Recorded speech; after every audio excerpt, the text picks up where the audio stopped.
গুপ্তধনের নকশাটি পেয়ে গেছি। চুপচাপ কোনো শব্দ না করে আগে ভাগে কেটে পড়ে গুপ্তধনের নকশাটি নিয়ে গুপ্তধনটি হাতে পেলে আমি হয়ে যাব একদম মালামাল। তখন আর আমাকে কে ঠেকায়? উফ জেরি, তখন তুই হয়ে যাবে একদম কি ব্যাপার, আটকে গেলাম কিসে?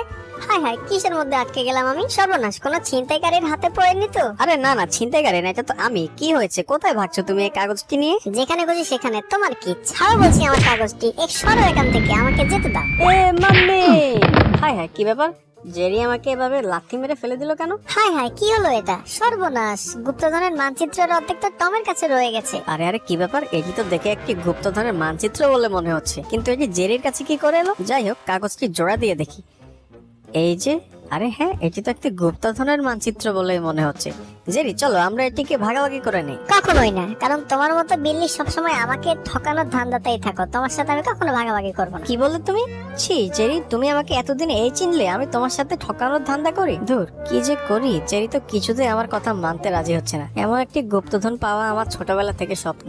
যাই হোক, জেরিকে শেষবারের মতো বুঝিয়ে বলি, দেখি জেরি রাজি হয় কিনা। মানে জেরি, আমি বলছিলাম কি, পুরোনো কথা ভুলে যাও। আমি সত্যি প্রমিস করে বলছি, গুপ্তধনটি আমরা দুজন মিলে খুঁজে পেলে আমরা সমান সমান ভাগ করে নেব। তুমি অর্ধেক নেবে, আমি অর্ধেক নেব। সত্যি বলছো তো? পরে কোনো চিটিংবাজি করতে পারবে না কিন্তু। আরে না না জেরি, কি বলছো? আমি তোমার সাথে চিটিংবাজি কেন করবো?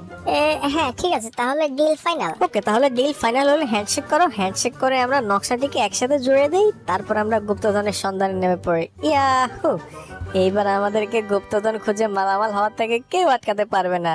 আমি অনেকগুলো মাছলি খাবো আর তোমাকে সবগুলো পনির দিয়ে দেব। আমরা একদম মালামাল হয়ে যাব। ইয়াহু! এখন এত কথা না বলে চলো আমরা গুপ্তধন খুঁজতে বেরিয়ে পড়ি। এরপর টম এবং জেরি মিলে গুপ্তধনের সন্ধানে বেরিয়ে পড়ে এবং তারা গুপ্তধন খুঁজতে গিয়ে তাদের সাথে যে কি কি ঘটে একটু সেটি দেখি আমরা। বুঝলে টম, ম্যাপের রাস্তা অনুযায়ী দেখছি আমরা একদম সঠিক পথে এগোচ্ছি। তুমি আমার পেছন পেছন আসতে থাকো, আমি ম্যাপটি দেখে দেখে একদম সেই বরাবর যেতে থাকি। হ্যাঁ জেরি, আমি একদম তোমার পেছন পেছন আসছি। তুমি ম্যাপ দেখে দেখে সামনে এগো, কোনো চাপ নিবে না, আমি তোমার পেছনে আছি। হ্যাঁ হ্যাঁ ঠিক আছে, তুমি আমার পেছন পেছন আসতে থাকো। কি ব্যাপার, আবার সে একই রাস্তায় চলে এসেছি বোধহয়? না, এটা একই রাস্তা মনে হলো। রাস্তাটা একই না, একটু ভিন্ন রাস্তা। কিন্তু ম্যাপের রাস্তাটা কেমন যেন পেঁচিয়ে গুছিয়ে দিচ্ছে আমাদেরকে, বারবার একই পথে হাঁটাচ্ছে। কিছুই বুঝতে পারছি না। ছাতার মাথা, তুমি কেন যে টানাটানি করতে গেলে? শুধু শুধু ম্যাপটা ছিঁড়ে ফেললে, এখন একই রাস্তাতে বারবার হাঁটছি আমরা। যাক বাপু, রাস্তা ভুল হোক বা ঠিক হোক, আমি তো তোমার পেছন পেছনে আছি। আরে রাস্তার মধ্যে এত বড় একটা পাথর এলো কোথা থেকে? যাক, পাথরটা কিন্তু বেশ নরমই ছিল। আরে আরে, টম আর জেরি মিলে কোথায় যাচ্ছে? ওরা আমার গায়ের উপর দিয়ে গেল, ওরা কি আমাকে দেখতে পায়নি? কিন্তু জেরির হাতে এটা কি যেন দেখতে পাচ্ছি। এই যে টম, একদম সোজা চলে এসেছি আমরা। হায় হায়, ওরে বাবা, মাথা ভব করে ঘুরছে। আমাকে কেউ ধরো, আমাকে ধরো, আমি উফ। টম, খাজানা এই ঘরটার নিচে। আমরা খাজানার সামনে চলে এসেছি। নিকুচি করেছে নকশার খাজানা এইখানে। এই এই কি ব্যাপার, সরছে না কেন? টম, এই ঘরটার নিচেই খাজানা লুকিয়ে রয়েছে, আমি শিওর। হ্যাঁ বলছো কি? এটা তো গোলডগের ঘর। এই গোলডগের ঘরটার নিচে খাজানা কি করে লুকিয়ে থাকতে পারে সেটা তো বুঝতে পারছি না। এটা কি করে হতে? আরে গোলডগ, তুমি এখানে? হ্যাঁ, আমি এখানে। ওখানে যে আমি শুয়েছিলাম, তোমরা আমার গায়ের উপর দিয়ে হেঁটে চলে এসেছো। তোমরা কি রাস্তার মধ্যে আমি শুয়ে আছি সেটা চোখে দেখোনি? মানে সত্যি বলতে আমি খেয়াল করিনি গোলডগ, তুমি যে ওখানে শুয়েছিলে। দেখবে কি করে? তুমি তো সবসময় অন্যমনস্ক হয়ে হাঁটো। তুমি আমার গায়ের উপর দিয়ে হেঁটে এসেছো আর তুমি সেটা দেখতে পাওনি?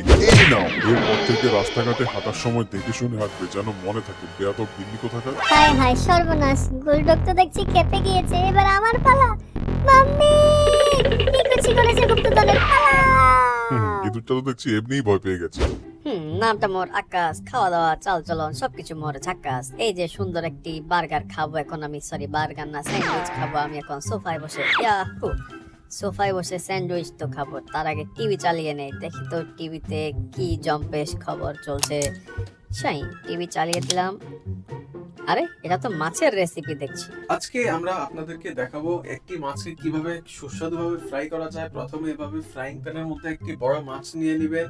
তারপরে মাছটিকে কতক্ষণ জাল দিয়ে এভাবে উপর থেকে লেবুর রস ছিটিয়ে দিবেন। ছিটিয়ে দেওয়ার পর দেখবেন সুন্দর একটি সুগন্ধ বেরোচ্ছে। এটি বিল্লিদের জন্য খুবই সুস্বাদু একটি খাবার। আরে বাহ, টিভিতে এমন সুস্বাদু মাছের রেসিপি দেখে তো আমার জিভে পানি চলে এসেছে। কিন্তু এই স্যান্ডউইচটা এখন কি করি? না, স্যান্ডউইচটি ফেলে দেই, এখন আর স্যান্ডউইচ খাবো না। যেহেতু সুস্বাদু মাছের রেসিপি দেখেছি, আজকে অবশ্যই আমি সুস্বাদু মাছের রেসিপি ট্রাই করব। ইয়াহু! এক্ষুনি যাই, জলদি গিয়ে রান্নাঘরে আগে খুঁজে বড় ফ্রাইং প্যানটা খুঁজে বের করি, তারপর না হয় সুস্বাদু মাছ রান্না করব। চলে এসেছি রান্নাঘরে। কোথায় আমার ফ্রাইং প্যানটা, কোথায়? হ্যাঁ, এই তো এখানে রাখা আছে। আগে খুলে দেখি এখানে ফ্রাইং প্যানটা। এই যা, এতগুলো! এই এই এই বাপরে! উফ, মাথাটাই ফেটে গেল মনে হচ্ছে। ওই তো গোলডগ বেটা ঘুমোচ্ছে, আমরা আস্তে করে পিছন দিয়ে কেটে পড়ি। আরে হ্যাঁ হ্যাঁ, পিছন দিয়ে আস্তে করে কেটে পড়ো যাতে গোলডগটা টের না পায়। তারপরে ব্যাস, গুপ্তধনের সন্ধানটা যদি পেয়ে যায় তাহলে তো কেল্লা ফতে। উফ, লাকড়িটা এমনিতে অনেক ভারী, তার মধ্যে পা টিপে টিপে আসতে হচ্ছে। জোরসে বলো হেইয়া। হ্যাঁ, হয়ে গেছে। টম, এবার তুমি তোমার কাজ চালিয়ে যাও, আমার কাজ হয়ে গেছে। আরে আসছি আসছি, দাঁড়া। দেখতে পাচ্ছ না ডগটা সামনে ঘুমোচ্ছে? একটু আস্তে করে ধীরে সুস্থে কাজ করতে হবে। এই যে তক্তাটা লাগিয়ে দিলাম, এবার এখানে গাছের টুকরাটার উপরে রাখলাম, রেখে এবার আমরা দৌড়ে এসে সজোরে এখানে উঠে চাপ দিলে হয়তোবা ঘরটি উঠে যাবে আর আমরা গুপ্তধনের সন্ধান পেয়ে যাবো। ইয়া, উঠছে না, উঠছে না। এই এই যা, কি হলো? High high! High high Tom, কি হলো? এটা সর্বনাশ হয়ে গেল, আমরা তো আকাশে উঠে গেলাম। এখন কি হবে? হবে এই রে সর্বনাশ, জলদি পালাই, গোলডগের মাথায় পড়েছে। জেরি কি বললো বুলডগের মাথায়? আরে হ্যাঁ, আরে আরে কি হলো? আমি তো কিছুই দেখতে পাচ্ছি না, আমার মাথা ঘুরছে। এই এসে পড়েছে মাস্টার শেফ, নাম আমার আকাশ, হাতে হলো ফ্রাইং প্যান, মাছের রেসিপি করে ফেলবো একদম ঝাকাস। ইয়াহু! এক্ষুনি! আরে চুলা জ্বলছে না কেন? কি ব্যাপার? আরে আর চুলা কেন জ্বলছে না? আচ্ছা, এই চুলাটা জ্বালিয়ে দেখি তো এটা জ্বলে কিনা। আরে এটাও তো জ্বলছে না, কি সমস্যা? কি করে এখন রেসিপিটা বানাবো আমি? আচ্ছা, চুলাটাকে আরেকবার চেষ্টা করে দেখি তো। চুলা তো জ্বলতেই হবে, চুলা না জ্বললে আজকে আমি কি করে মাছের রেসিপিটা বানাবো? আরে যা, হায় হায় মামে! এ কি হলো এটা আমার সাথে? এখন আমি কি করে বানাবো রেসিপি? রেসিপি তো আমি নিজেই হয়ে গেছি। একবার না পারিলে দেখো শতবার, এবং আমি সেটাই চেষ্টা করছি। গুপ্তধন তো আমাকে পেতেই হবে। শোনা বন্ধু, তোমার জন্য নিয়ে এসেছি, দেখো দেখো। সব কাজে দিয়েছে দেখছি। হ্যাঁ হ্যাঁ, আসো আসো আসো আসো, আরেকটু আসো, আরেকটু আরেকটু আসো। হ্যাঁ শোনা বন্ধু, এইবার তোমাকে বাগে পেয়েছি। আসতে থাকো আসতে থাকো আসতে থাকো আসতে থাকো। কি সুস্বাদু একটি খাবার দেখছি সামনে, কিন্তু খাবারটি কেন যে আস্তে আস্তে সামনের দিকে চলে যাচ্ছে? দেখি তো টম কি করছে। আরে টম তো লাঠির মধ্যে মাছের টুকরো বেঁধে গোলডগকে সামনের দিকে নিয়ে যাচ্ছে। এই টম সাবধানে, আমি এখানে চেষ্টা চালিয়ে যাচ্ছি। এই জোরসে বলো হেইয়া, আরো জোরে হেইয়া। এই এই এই এই যাচ্ছে না, যা।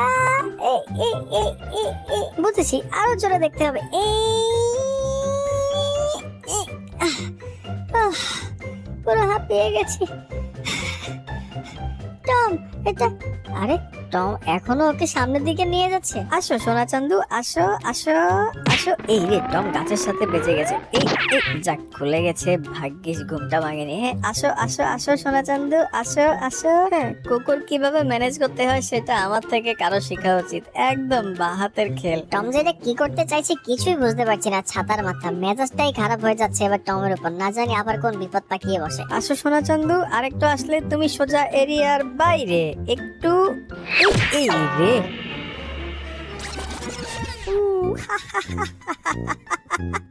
বেচারা ঘুমের ঘরে খাওয়ার লোভে লোভে আস্তে আস্তে মাথায় কি বাড়িটাই না খেলো।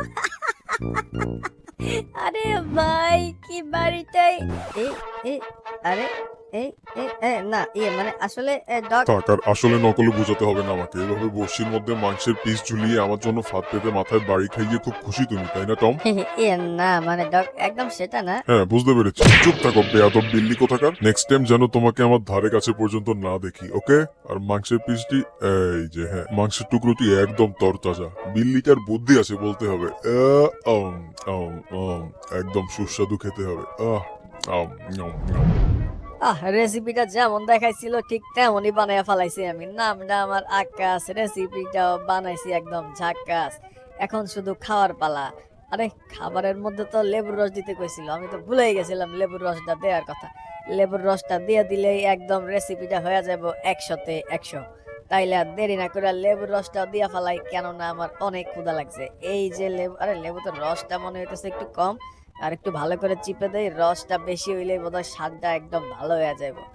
এই যে লেবুর রস দিয়া দিছি, ব্যাস আমার ডিশটা তৈরি হয়ে গেছে। এখন আমি জামু আর গরম গরম রেসিপিটা ট্রাই করবো। অনেকদিন পরে আজকে নতুন একটা রেসিপি ট্রাই করতে যাইতেছি, কিন্তু লেজের মধ্যে কেমন যেন একটু গরম গরম লাগতেছে।